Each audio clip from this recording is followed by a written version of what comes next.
नमस्कार दोस्तों, आप सबका बहुत बहुत स्वागत है। आप देख रहे हैं हिंदी की दुनिया से। सतसई महाकवि बिहारी की रची हुई एक बहुत ही प्रसिद्ध पुस्तक है। सतसई के बारे में हम लोग पिछली वीडियो में विस्तार से पढ़ चुके हैं। आज हम लोग इस वीडियो में सतसई के सबसे पहले दोहे के बारे में पढ़ेंगे। अक्सर इससे संबंधित प्रश्न परीक्षाओं में पूछे जाते हैं, तो चलिए शुरू किया जाए।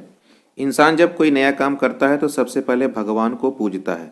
वैसे ही कवि लोग भी जब कोई पुस्तक लिखते हैं तो सबसे पहले ईश वंदना करते हैं, भगवान की पूजा करते हैं। महाकवि बिहारी ने भी सतसई का पहला दोहा ईश वंदना या मंगलाचरण के लिए ही लिखा है।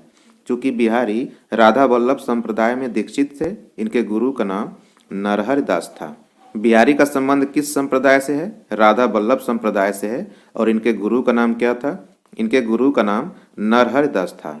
तो कविवर बिहारी ने अपनी सुप्रसिद्ध रचना सतसई के प्रारंभ में मंगलाचरण के रूप में राधा रानी के रूप सौंदर्य की महिमा का वर्णन किया है और अपनी सांसारिक विपदाओं को दूर करने की विनती किया है। बिहारी सतसई का सबसे पहला दोहा है, मेरी भव बाधा हरो राधा नागरी सोए, जा तन की झाई परे श्याम हरित दुति होए। यह दोहा बिहारी सतसई का सबसे पहला दोहा है। इस दोहे पर आधारित प्रश्न परीक्षाओं में अक्सर पूछे जाते हैं, जैसे कि इन पंक्तियों में कौन सा छंद है, या कौन सा अलंकार है, या कौन सा रस है, इसके रचयिता कौन है, किस पुस्तक से यह दोहा लिया गया है। तो आइए सबसे पहले इसके कठिन शब्दों के अर्थ देख लिया जाए। भव बाधा का अर्थ होता है संसार के कष्ट, जन्म मरण के दुख। हरव का अर्थ होता है दूर कीजिए। नागरी का अर्थ होता है सुचतुरा। झाई का अर्थ होता है छाया, झलक, परछाई। श्याम का अर्थ होता है कृष्ण। हरित का अर्थ होता है प्रसन्न और हरा रंग। और दूती का अर्थ होता है चमक। इस दोहे का अर्थ देख लीजिए।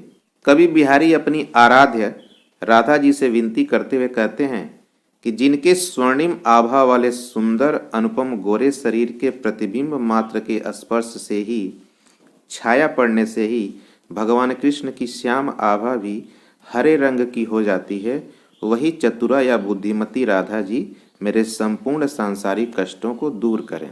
आपको पता ही है कि नीले और पीले रंग के संयोग से हरा रंग बनता है। यहाँ पे कृष्ण का श्याम रंग नीला और राधा का स्वर्णिम रंग पीला, दोनों के मिलने से हरे रंग की प्रफुल्लता की सृष्टि हुई है। मतलब यह है कि राधा के मिलने से ही श्री कृष्ण खिल उठते थे, खुश हो जाते थे। जो सतसई के मर्मज्ञ हैं, जानकार हैं, उनका कहना है कि बिहारी के दोहों के अनेक अर्थ निकलते हैं। बिहारी गागर में सागर की उक्ति को चरितार्थ कर देते हैं। इस दोहे के भी अलग अलग दृष्टिकोण से कई अर्थ निकलते हैं। जैसे बिहारी जी कहते हैं कि वे चतुर राधा जी मेरे समस्त सांसारिक कष्टों को दूर करें, ताकि मुझे समस्त लक्ष्यों की प्राप्ति हो जाए, मुझको मोक्ष मिल जाए। वे राधा जी ऐसी हैं जिनके शरीर की परछाई पड़ने से ही प्रभु श्री कृष्ण जी प्रसन्न हो जाते हैं, और श्री कृष्ण जी तो साक्षात परम ब्रह्म स्वरूप हैं। ऐसे में मेरी विनती सुनने पर राधा जी की कृपा से मेरे जीवन की सारी सांसारिक रुकावटें अवश्य खत्म होंगी, और राधा जी के माध्यम से भगवान कृष्ण तक मेरी बात अवश्य पहुंच जाएगी। मेरे सारे सांसारिक कष्ट अवश्य दूर हो जाएंगे। इस दोहे का एक अर्थ यह भी निकलता है, कविवर बिहारी जी कहते हैं कि वे राधा जी मेरी सांसारिक विघ्न बाधाओं को दूर करें, जिनके ध्यान करने मात्र से समस्त प्रकार के दुख व पाप स्वतः नष्ट हो जाते हैं और सुख व पुण्य रूप में बदल जाते हैं। यहाँ प्रतीकार्थ रूप में श्याम शब्द दुख और पाप के लिए तथा हरित शब्द का प्रयोग सुख और पुण्य के लिए हुआ है। इस दोहे का एक और अर्थ देखिए।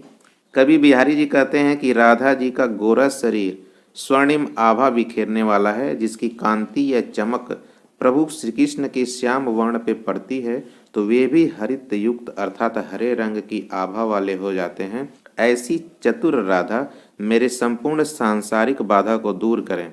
बिहारी को रंगों का भी अच्छा ज्ञान है।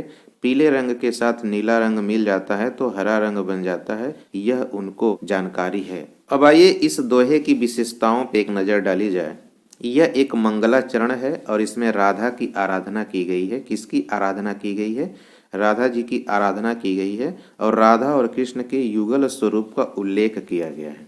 इस दोहे में श्लेष और रूपक अलंकार का प्रयोग किया गया है। श्लेष का मतलब होता है कि एक ही शब्द के अनेक अर्थ जब निकलें तो वहाँ पे श्लेष अलंकार होता है।